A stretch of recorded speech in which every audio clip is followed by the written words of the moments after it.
Guys पे तो स्वागत करुछु मोनी ब्लॉग को गाइस आज जीवार अछि केन्द्रापड़ा जे कि गाड़ी सर्विसिंग करे को देख पारथे गाड़ीटा भी थुआ है बे चलो जीवा केन्द्रापड़ा गाड़ी सर्विसिंग खाली गाइस मु गाड़ी में भाग कर नै आसेलनी जे कि जीव एखना सर्विसिंग करे को आ गोटे संग भी कॉल करथली से भी आउजी ताको नै एबे जस्ट केन्द्रापड़ा सर्विसिंग में देख पारथिबे सर्विसिंग बॉयटा भी नै गई छी जे कि सर्विसिंग आज लास्ट सर्विसिंग गाड़ी रो एबे चलो जीवा केन्द्रापड़ा सर्विसिंग करे चलो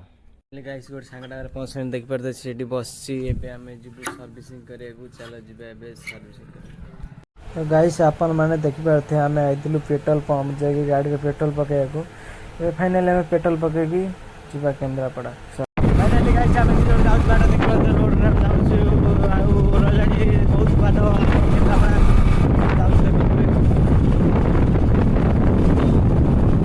फाइनाली गाइस आप देखिपारे आम केन्द्रापड़ा पहुँच लुणु जे केन्द्रापड़ा देखिपारे ये केन्द्रापड़ा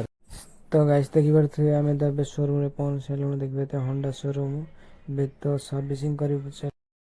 फाइनाली गाइस देखिपारे आम तलू आसलुणु जे कि सेपटे सर्विसिंग सेंटर को गाइस देखिए तो गाड़ीटा भी थुआ सर्विसिंग टोकन हो फाइनाली गाइस देखिपारे आमको आनी वेटिंग रूम में बस वेटिंग रूम में बही आम नंबर जो पड़ो आमको डाके जाकि गाड़ी सर्विसिंग कर गाइस आपने भी देखी आम तो घर को जाऊँ कहीं गोटे पार्ट गोटे गाड़ी गोटे पार्ट मिललानी शोरूम पलि आइलु।